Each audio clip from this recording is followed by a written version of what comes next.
Confusion रहता है कि पार्डन क्या होता है, कम्यूट क्या होता है, रिमिशन क्या होता है, रिस्पाइट क्या होता है, रिप्राइव क्या होता है। उसके बाद प्रेसिडेंट के पास, हमारे जो इंडियन प्रेसिडेंट हैं, उनके पास कुछ स्वविवेकी शक्तियाँ भी होती हैं, तो उनके बारे में भी चीज़ों को देखेंगे। उसके बाद प्रेसिडेंट महोदय के द्वारा कुछ इम्पोर्टेंट नियुक्तियाँ की जाती हैं, उनको देखेंगे। उसके बाद प्रेसिडेंट का जो चुनाव होता है, उसमें एमएलए का वोट कैसे हम लोग काउंट करते हैं, एमपी का वोट कैसे काउंट करते हैं, क्या तरीका है महाभियोग लगाने का, महाभियोग किस तरीके की प्रतिक्रिया है, इन सब चीज़ों को कुछ ही समय में भी हम लोग रिवाइज कर लेंगे। तो सबसे पहले जो सबसे कंफ्यूजिंग चीज़ रहता है प्रेसिडेंट का, कि ये आर्टिकल 72 के तहत जो उन्हें क्षमा देने की शक्ति प्राप्त है। हम जानते हैं कि हमारे भारत में दो तरीके के लोग, एक राज्यपाल महोदय को, एक प्रेसिडेंट महोदय को क्षमा देने की शक्ति दी गई है। तो सबसे पहला जो कन्फ्यूजन यही रहता है कि क्या प्रेसिडेंट के पास कौन सी शक्तियां हैं, राज्यपाल के पास कौन सी शक्तियां हैं। तो पहला कन्फ्यूजन का आंसर ये होता है, प्रेसिडेंट आर्टिकल 72 के तहत पार्डन कर सकते हैं किसी भी व्यक्ति को। अगर फांसी की सजा मिली हुई है तो वो मृत्यु दंड को भी माफ कर सकते हैं। जब हम पार्डन की बात करते हैं, पार्डन में दो चीजें आती हैं। एक तो होता है कि सजा को माफ करना और अपराधों से भी मुक्ति कर देना, दैट इज पार्डन। ये चीजें जो है कि राज्यपाल महोदय नहीं कर पाते हैं। किसी भी व्यक्ति का मृत्यु दंड हो, उसे माफ कर देना ये संभव नहीं है। माफ के अलावे भी कई सारे ऑप्शंस होते हैं। जैसे पहला ऑप्शन कम्यूट का है। इसमें, इसको हम लोग हिंदी में लघुकरण बोलते हैं, और इसमें सजा की प्रकृति को बदल देते हैं। तो ये राज्यपाल महोदय भी कर सकते हैं, रिमिशन भी कर सकते हैं। पार्डन में माफी के अलावा सारा चीज राज्यपाल महोदय के द्वारा किया जा सकता है, गवर्नर जी के द्वारा किया जा सकता है। तो ये देखते हैं क्या होता है पार्डन में। जैसा कि मैंने बताया कि पूर्णतः माफ कर देना इसको कहा जाता है, सजा और अपराध दोनों से इसको मुक्ति दे दी जाती है, इसको पार्डन हम लोग बोलते हैं। फिर अगला टर्म जो आता है वो कम्यूट का आता है। कम्यूट में होता है कि सजा की प्रकृति को बदल दिया जाता है।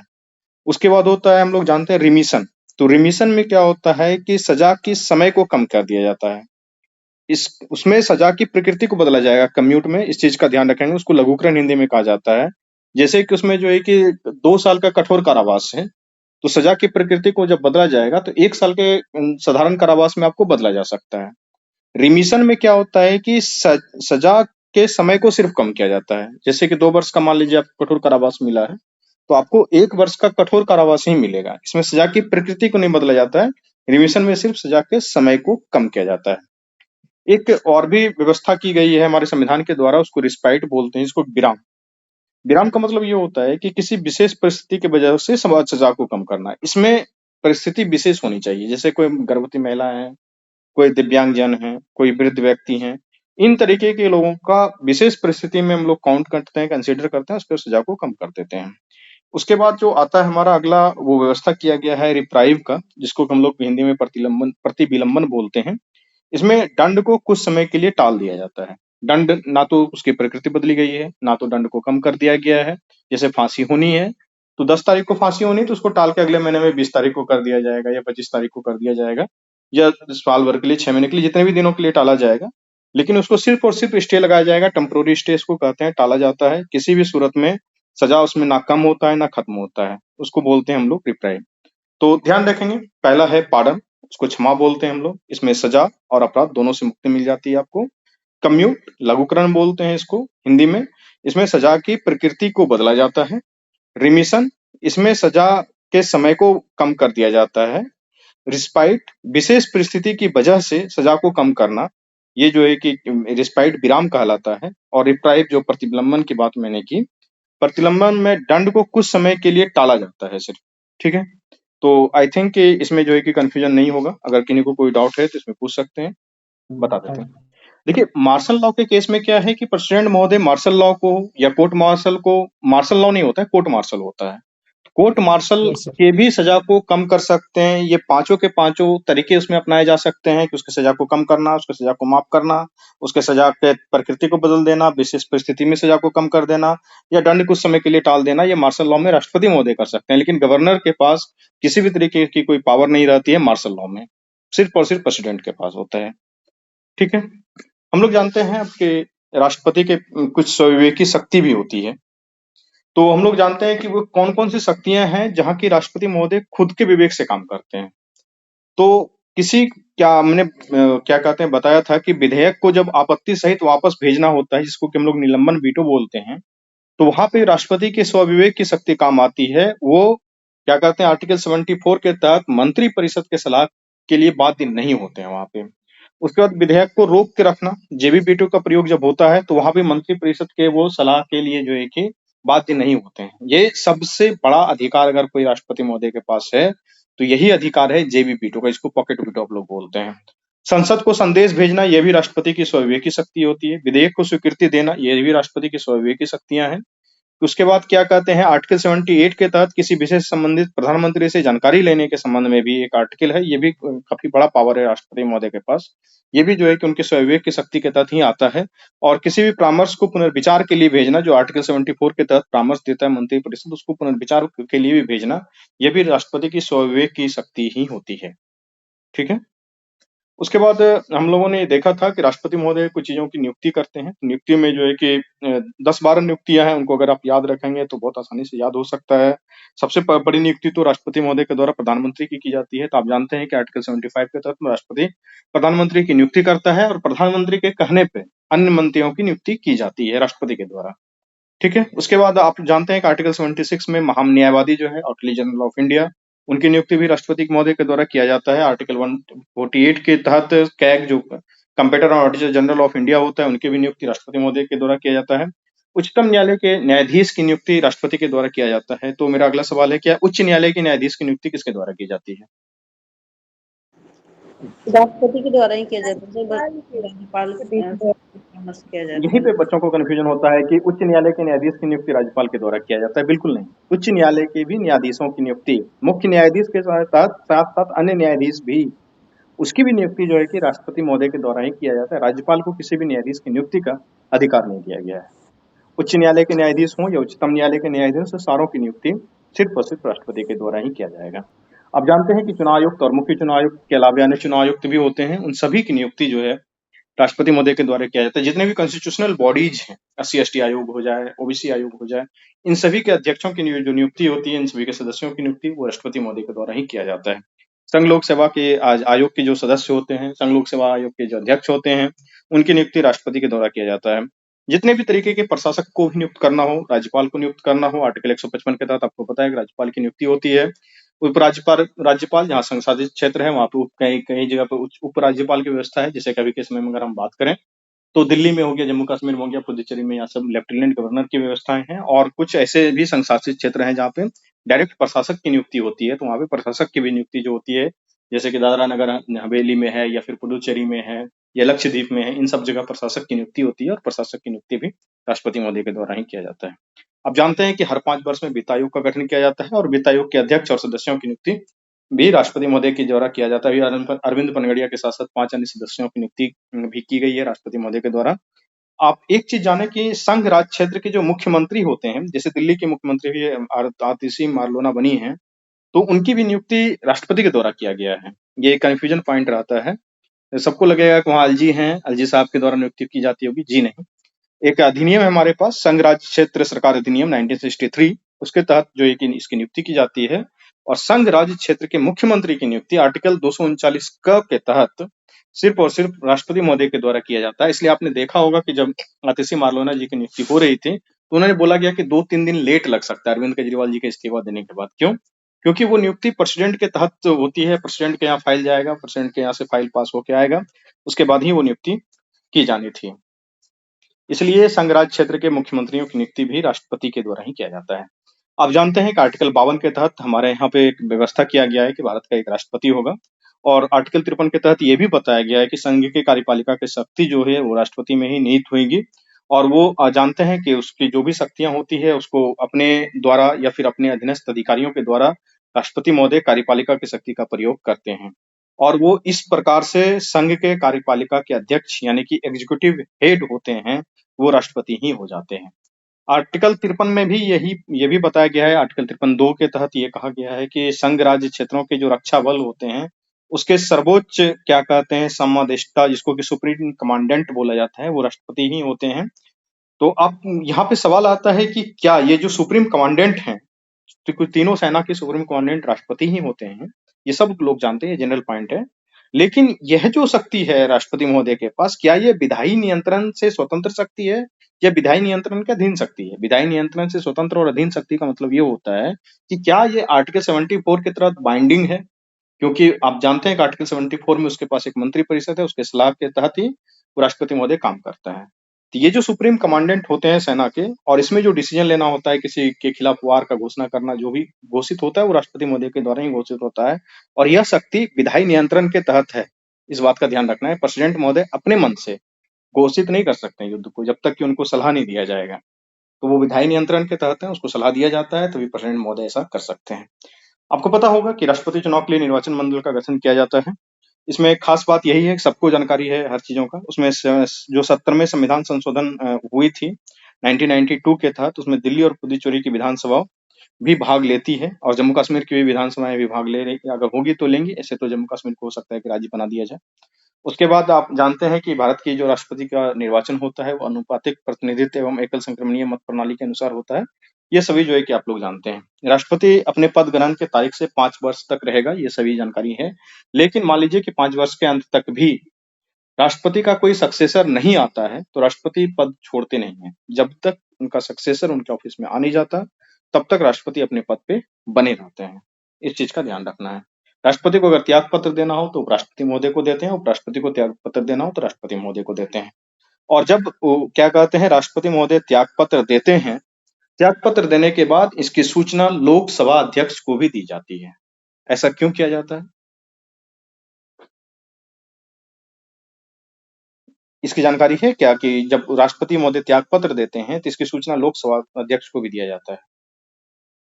ऐसा इसलिए होता है क्योंकि राष्ट्रपति महोदय जो है वो संसद के पार्ट होते हैं। अब जानते हैं कि संसद के पार्ट में राष्ट्रपति है, लोकसभा है, राज्यसभा है, इसलिए वो लोकसभा के अध्यक्ष को सूचना देते हैं। जबकि उपराष्ट्रपति जब त्याग पत्र देते हैं तो उनको सूचना देने की आवश्यकता नहीं होती है, क्योंकि वो राज्यसभा में खुद ही जो है कि सभापति के पद का कर्तव्य निर्वहन करते हैं। आपको पता होना चाहिए कि आर्टिकल 57 के तहत राष्ट्रपति दोबारा भी चुना जा सकता है। भारत में कितना भी बार चुना जा सकता है, उसमें कोई लिमिट नहीं, जबकि अमेरिका में 2 बार का लिमिट लगाया गया है।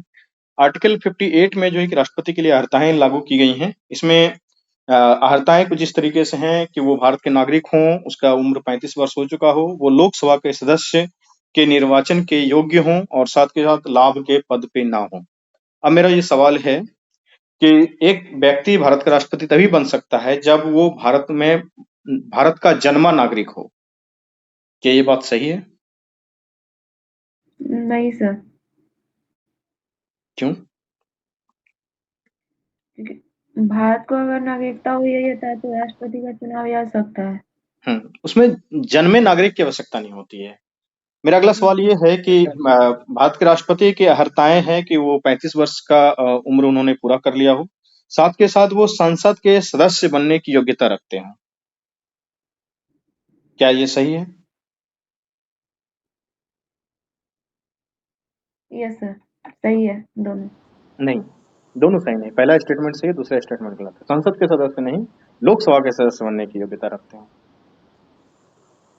स्पेसिफिकली लिखा गया है लोकसभा के सदस्य बनने की योग्यता रखते हैं। ठीक है।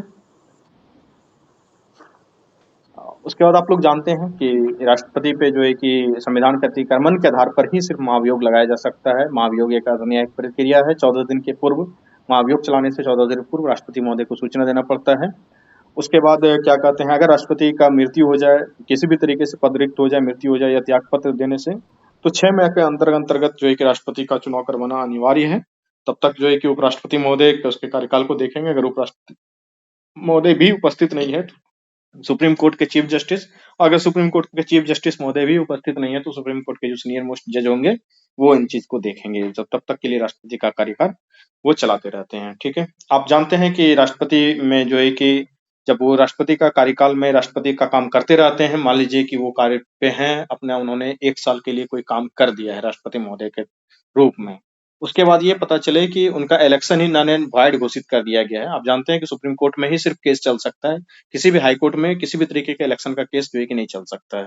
राष्ट्रपति और उपराष्ट्रपति से संबंधित इलेक्शन का केस सिर्फ और सिर्फ सुप्रीम कोर्ट में चलेगा, जबकि संसद के इलेक्शन का केस सुप्रीम कोर्ट से इनिशिएट नहीं होता है। जिस राज्य में जिस संसद के साथ कोई इलेक्शन में उसको धोखाधड़ी वगैरह का कुछ आरोप लगता है या जो भी उनको समस्याएं लगती है, वहां के राज्य के हाईकोर्ट में जाकर के वो बात करें, या फिर निचली अदालत से केस स्टार्ट होता है। डायरेक्ट सुप्रीम कोर्ट में आप जाके स्टार्ट नहीं कर सकते हैं, अपील के लिए जा सकते हैं, कोई बात नहीं। लेकिन वो राष्ट्रपति उपराष्ट्रपति महोदय का जो भी चुनाव होता है, उसका सिर्फ और सिर्फ जो है कि अगर चुनाव में कोई धांधली वगैरह जो भी आरोप लगे हैं, उसकी सुनवाई सिर्फ सुप्रीम कोर्ट में हो सकती है।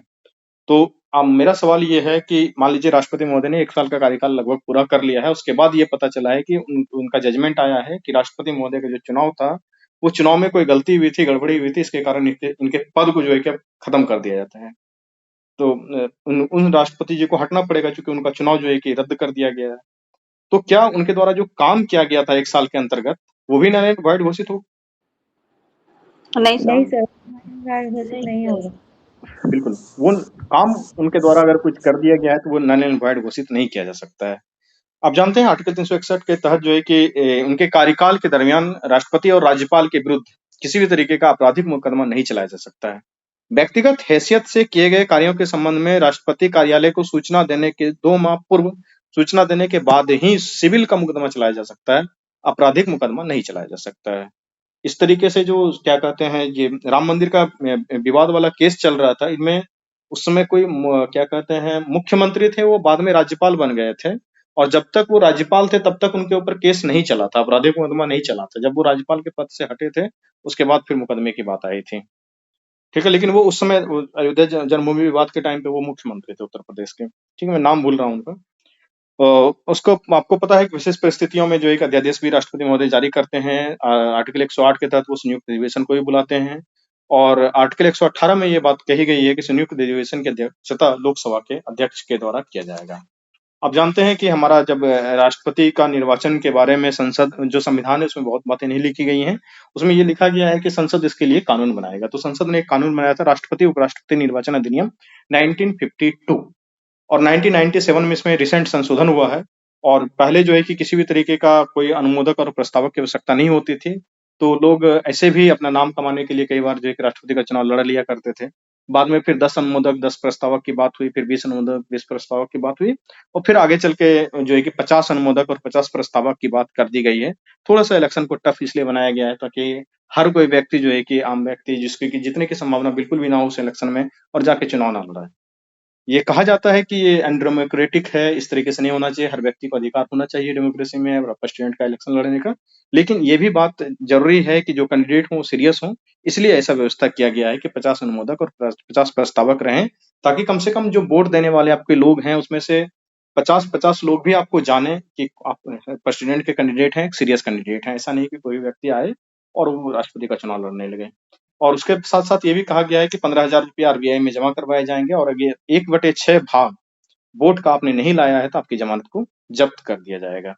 आप जानते हैं कि एमएलए का मत का मूल्य काउंट किया जाता है, तो उसमें क्या एमएलए यानी कि राज्य के विधायक के मत का मूल्य, इस चीज़ को ध्यान रखेंगे कि जब राज्य के विधायक के मत का मूल्य हम लोग काउंट करते हैं, तो राज्य की जनसंख्या बटे राज्य विधानसभा में निर्वाचित कुल सदस्य, मतलब राज्य की जनसंख्या उसमें बटे करेंगे क्या कि राज्य की विधानसभा में कितने सदस्य हैं। जैसे कि बिहार में विधानसभा में 243 निर्वाचित सदस्य हैं, तो 243 सदस्य से उसमें भाग लगाएंगे बिहार की जनसंख्या में।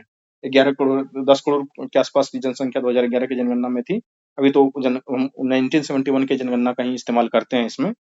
तो उसमें भाग लगाएंगे, उसको फिर जो है कि 1/1000 से उसमें गुना कर देंगे, तो एक एमएलए के मत का मूल्य निकलेगा। तो मेरा सवाल ये है कि बिहार के एमएलए का मत का मूल्य और उत्तर प्रदेश के एमएलए के मत का मूल्य क्या बराबर होगा या नहीं होगा? नहीं सर, यूपी का सबसे ज्यादा है। बताओ। दो राज्यों के एमएलए का मत का मूल्य बराबर नहीं हो सकता है। ठीक है, जब फिर बात करते हैं कि संसद के मत का मूल्य, एमपी के मूल्य का कितना वैल्यू होगा, तो वहां होता है क्या कि sum of value of all votes of all MLA of India. Bharat में जितने भी एमएलए का मूल्य है, वोट का वैल्यू है, उसको समेशन करेंगे, उसमें संसद के दोनों सदनों यानी कि लोकसभा और राज्यसभा के निर्वाचित सदस्यों की संख्या से भाग लगा देंगे।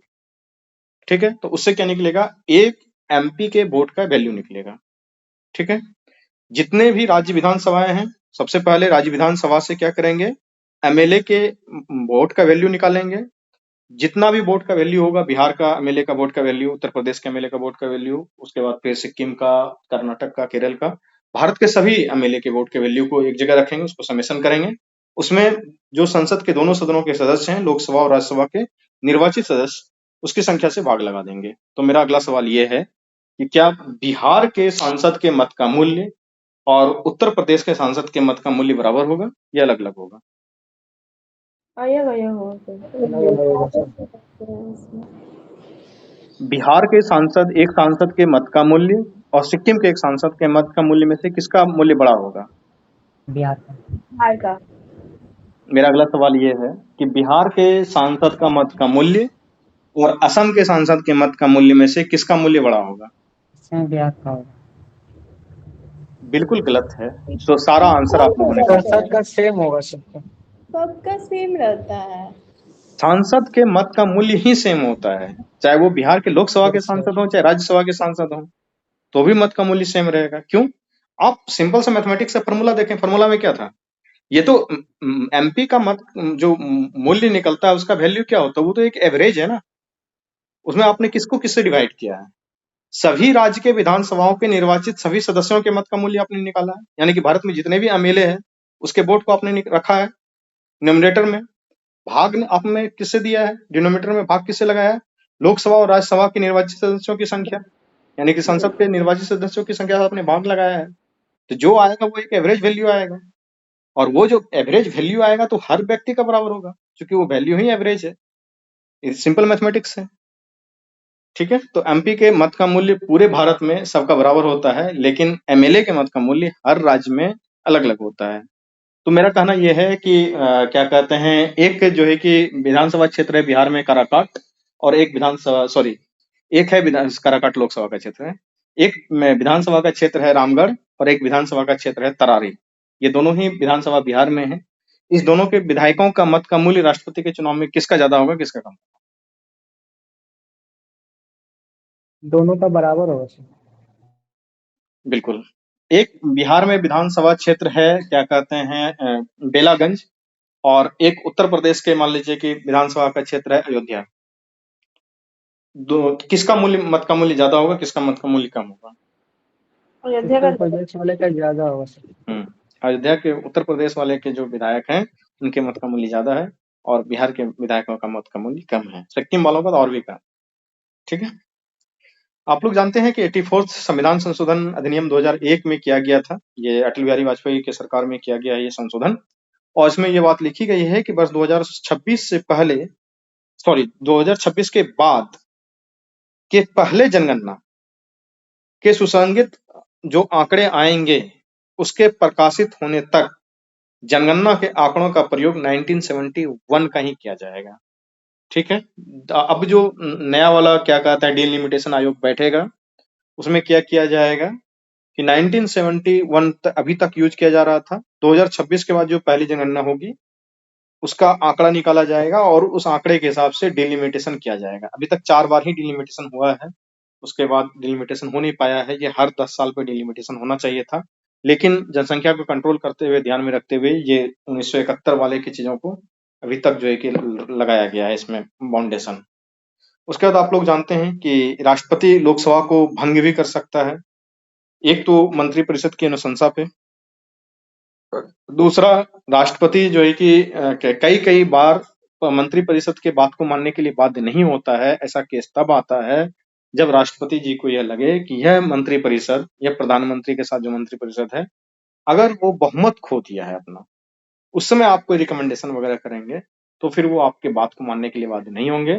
सबसे पहले राष्ट्रपति महोदय क्या कहेंगे कि आप आइए, आकर के अपना बहुमत सिद्ध करके दिखाइए फ्लोर पे, उसके बाद फिर आपकी बात मानी जाएगी।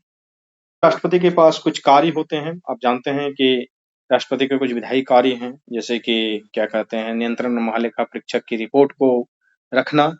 आप जानते हैं कि वित्त आयोग की रिपोर्ट जो 5 वर्षों में आती है, नियंत्रण महालेखा परीक्षक की रिपोर्ट जो हर वर्ष आती है, संघ लोक सेवा आयोग की रिपोर्ट जो हर वर्ष आती है, राष्ट्रीय अनुसूचित जाति की रिपोर्ट जो हर वर्ष आती है, राष्ट्रीय अनुसूचित जनजाति आयोग की रिपोर्ट जो हर वर्ष आती है, उन सभी रिपोर्टों को राष्ट्रपति महोदय संसद के पटल पर रखते हैं।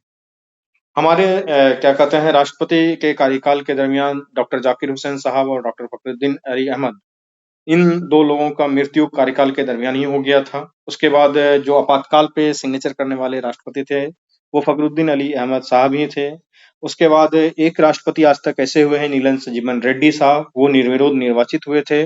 ज्ञानी जैल सिंह ये वही राष्ट्रपति हैं जिन्होंने डाक विधेयक पर वीटो लगाया था, पॉकेट वीटो का प्रयोग इन्होंने कर दिया था। भारत में कुछ ऐसे राष्ट्रपति हैं जो पहले उपराष्ट्रपति हुआ करते थे, जैसे कि हमारे दूसरे राष्ट्रपति डॉक्टर एस राधाकृष्णन साहब। सर्वपल्ली राधाकृष्णन साहब पहले राजदूत थे, उसके बाद फिर वो उपराष्ट्रपति बने थे। उससे पहले तो वो शिक्षक थे, उसके बाद फिर राष्ट्रपति बने।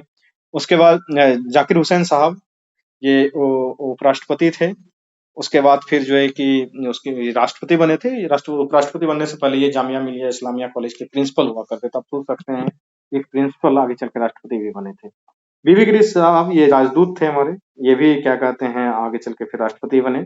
उसके बाद आर वेंकट रमन साहब ये भी राष्ट्रपति बने, पहले उपराष्ट्रपति थे। शंकर दयाल शर्मा जी ये उपराष्ट्रपति थे, उसके बाद राष्ट्रपति बने। के आर नारायणन ये भी क्या कहते हैं हमारे डिप्लोमेट थे, एक क्या कहते हैं राजदूत रह चुके थे।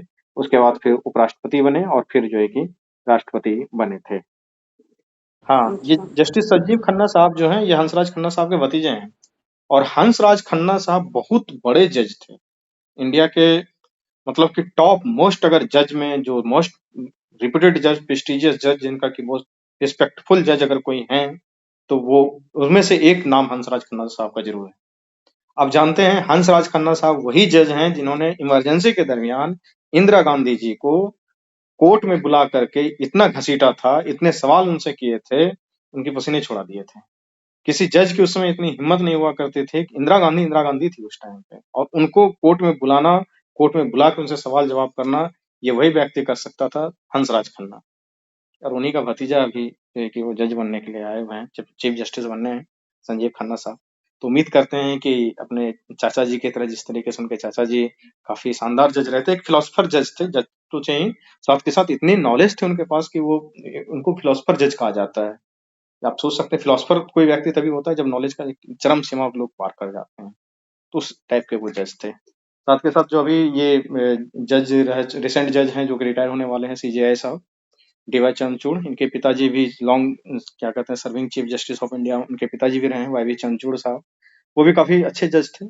और हंसराज खन्ना साहब काफी अच्छे जज थे, और डीवाई चंद्रचूड़ जी का भी कार्यकाल जो है कि अच्छा ही रहा है, बहुत अच्छे जज के तौर पे जाने जाएंगे ये सुप्रीम कोर्ट में।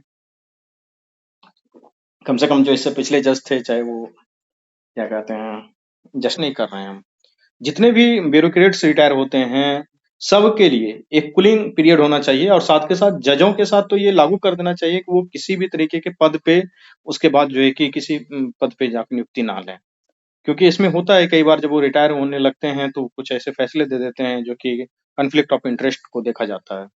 साथ के साथ जो ब्यूरोक्रेट रिटायर होते हैं उनके पास जो है कि कम से कम 2 साल का कूलिंग पीरियड होना चाहिए। कूलिंग ऑफ पीरियड का मतलब ये होता है कि आप रिटायरमेंट के 2 साल तक कोई नौकरी नहीं कर सकते हैं। जैसे कि जब जयशंकर साहब रिटायर हुए थे तो ये टाटा जो कंपनी है हमारी, इसके पैसिफिक एशिया वाले रीजन के ये हेड बन गए थे जाकर के। ठीक है, और इनकी कूलिंग ऑफ पीरियड बहुत ज्यादा लंबी नहीं चली थी, शायद 6 महीना के बाद ही इनको परमिशन वगैरह कुछ मिल गया था और वो ये जाके टाटा कंपनी ज्वाइन कर लिए थे एस जयशंकर साहब। उसके बाद फिर तब इनको जो है कि इधर लाया गया है और विदेश मंत्री वगैरह बनाया गया है। कूलिंग ऑफ पीरियड होने की आवश्यकता बहुत है। कैग जैसे होता है, आप जानते हैं कि कैग में एक बार अगर आपका निर्वाचन हो गया तो हो गया, दोबारा किसी भी सूरत में कहीं पे भी रीअपॉइंटमेंट की कोई फैसिलिटी अवेलेबल है ही नहीं। यूपीएससी अध्यक्ष अगर आप एक बार बन जाते हैं तो कोई रीअपॉइंटमेंट की कहीं कोई फैसिलिटी दोबारा अवेलेबल नहीं है। उसी तरीके से जजों के साथ होना चाहिए। रिटायरमेंट के बाद पोस्ट रिटायरमेंट बेनिफिट के लिए ये कई बार कन्फ्लिक्ट ऑफ इंटरेस्ट देखा जाता है, तो इसलिए जो है कि उन्हें किसी भी तरीके के अपॉइंटमेंट में नहीं डालना चाहिए। सिर्फ मानवाधिकार आयोग वगैरह जिनमें जांच वगैरह करना हो, जो रिटायर्ड जजों के आयोग में जांच होता है उसके उसी तरीके के सिर्फ जो है कि पोस्टों पे इन लोगों को देना चाहिए, ताकि एक कन्फ्लिक्ट ऑफ इंटरेस्ट से बचा हुआ चीजें रहे। जानते हैं कि हमारे प्रधानमंत्री महोदय भी काफी संस्था के अध्यक्ष होते हैं, जैसे कि नीति आयोग के भी अध्यक्ष प्रधानमंत्री महोदय होते हैं, राष्ट्रीय विकास परिषद के भी अध्यक्ष प्रधानमंत्री होते हैं, राष्ट्रीय एकता परिषद के अध्यक्ष प्रधानमंत्री होते हैं, अंतर्राज्यीय परिषद के अध्यक्ष प्रधानमंत्री होते हैं, राष्ट्रीय जल संसाधन परिषद के अध्यक्ष प्रधानमंत्री होते हैं, राष्ट्रीय सुरक्षा समिति के भी अध्यक्ष प्रधानमंत्री होते हैं, CSIR इसके भी अध्यक्ष जो है कि प्रधानमंत्री ही होते हैं। तो इन सब चीजों को याद इसलिए कर लेना है क्योंकि क्या कहते हैं कई बार ऐसे सवाल पूछ लिए जाते हैं आपसे कि उसमें एक आध कुछ इधर उधर करके दे दिया जाएगा कि इसके अध्यक्ष होते हैं, इसके अध्यक्ष नहीं होते हैं, और फिर आपको लगेगा कि हाँ हाँ सही ही है, और टिक मार दी, और वो मिस्टेक हो जाता है। इसलिए जब भी पढ़ें तो डाउट बिल्कुल क्लियर करें, और कंफ्यूजन के साथ ना, बिना कंफ्यूजन के बिल्कुल क्रिस्टल क्लियरिटी के साथ अपनी पढ़ाई होनी चाहिए।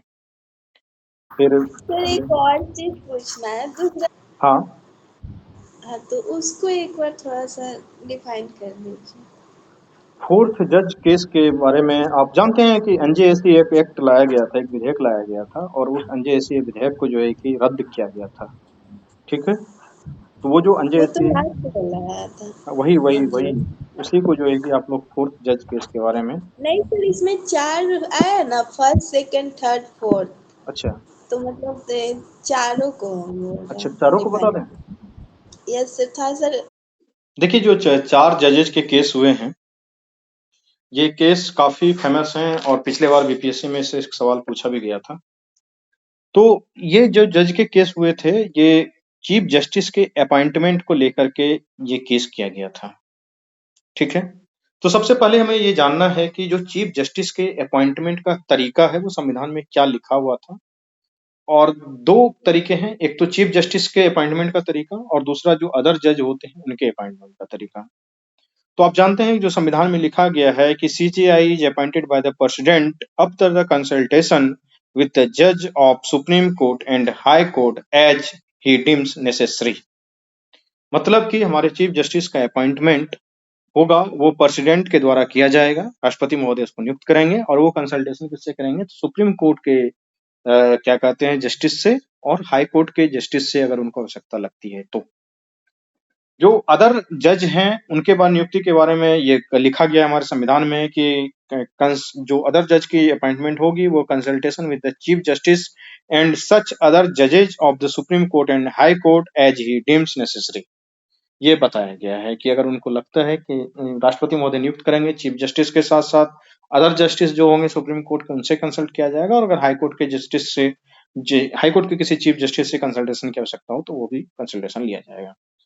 फिर बाद में क्या हुआ कि जजों की नियुक्ति होती थी, फिर केस होने स्टार्ट हुए थे। 1982 में पहला जो है कि फर्स्ट जज केस आया है हमारे संविधान में। ऐसा देखा गया है कि जो ये कंसल्टेशन था, कंसल्टेशन शब्द का ही झगड़ा चलेगा। आप हमेशा समझेंगे कि president after consultation with such जजेज of Supreme Court and High Court as he deems necessary. यहाँ पे जो शब्द कंसल्टेशन है इसका क्या मतलब है, इसी से लेके ये विवाद चलते रहता था। ठीक है, तो जो फर्स्ट जज केस हुआ 1982 में, उसमें कहा गया कि consultation only implies exchange of view. जो फर्स्ट जज केस था उसमें ये बताया गया कि कंसल्टेशन जो शब्द है इसका सिर्फ और सिर्फ यह मतलब होता है एक्सचेंज ऑफ व्यू, मतलब कि आपके बातों को क्या कहते हैं, आपके जो विचार हैं उसका एक्सचेंज माना जाएगा। तो अगर विचारों का एक्सचेंज माना जाएगा तो कंसल्टेशन में मतलब कि मैं कहूं कि ये आपसे मैं पूछ के कुछ काम करूंगा। पूछ के काम करने में दो बातें हैं कि आपसे सिर्फ पूछ लूंगा फॉर्मली ऐसे ही, या फिर आपसे जो बात मैंने पूछा है वो उस बातों को मैं अमल करूंगा, मेरे ऊपर बाध्यता होगी, आपने कुछ बताया है, आपने कुछ सलाह दिया है, आपकी सलाह बाध्यता होगी।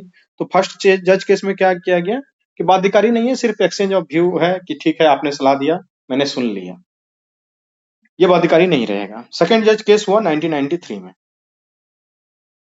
तो इसमें कहा गया कि इसमें चेंज कर दिया गया, जो अर्लियर जजमेंट हुआ था 1982 का जो फर्स्ट जज केस था उसको उन्होंने चेंज किया, और उन्होंने बताया कि earlier ruling meaning of consultation is concurrence.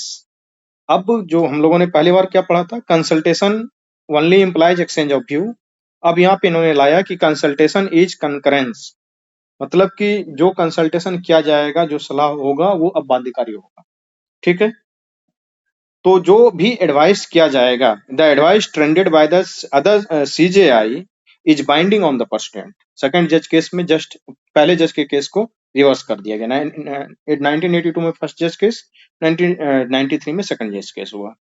ठीक है, और इसमें यह भी कहा गया सेकंड जज केस में कि CJI will send his advice after consultation with 2 of his senior most colleague. जो सीजेआई एडवाइस भेजेगा, पहली बात कि अब वो बाइंडिंग होगा प्रेसिडेंट के ऊपर, दूसरी बात कि जो कंसल्टेशन दिया जाएगा सीजीआई जी के द्वारा, वो सीजीआई अकेले कंसल्टेशन नहीं करेंगे, CJI प्लस 2 सीनियर मोस्ट जज जो उनके कलीग हैं, 3 लोगों के द्वारा कंसल्टेशन भेजा जाएगा और वो कंसल्टेशन बाइंडिंग होगा। यह फैसला सेकंड जज केस में आया था। उसके बाद मामला आगे बढ़ा। 1998 में जो है कि थर्ड जज केस हुआ। आप जानते हैं 1982 में फर्स्ट जज केस, 1993 में सेकंड जज केस और 1988 में जो है कि थर्ड जज केस हुआ।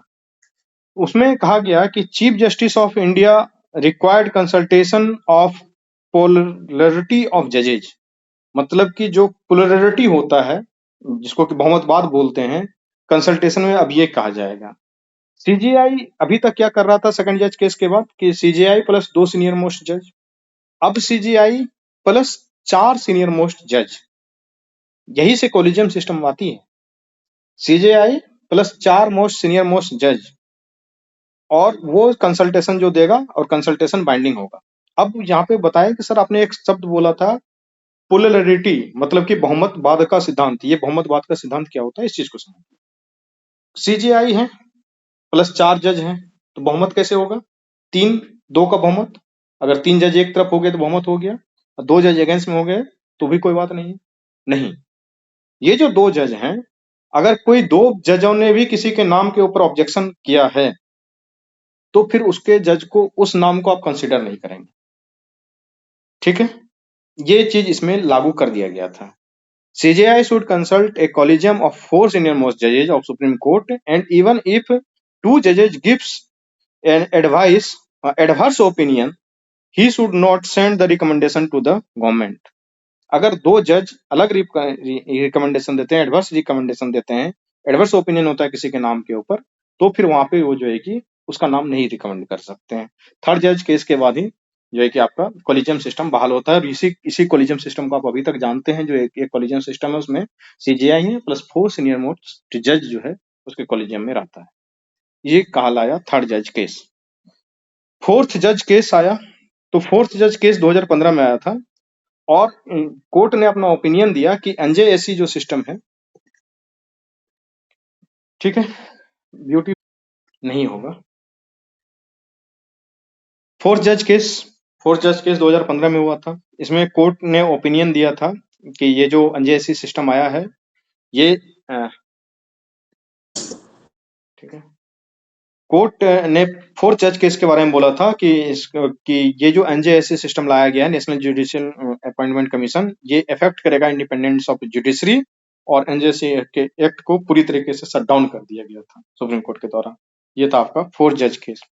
क्वालिफिकेशन क्या होना चाहिए जजों का? तो क्वालिफिकेशन ये होना चाहिए कि वो सिटीजन ऑफ इंडिया हो, सबसे पहली बात।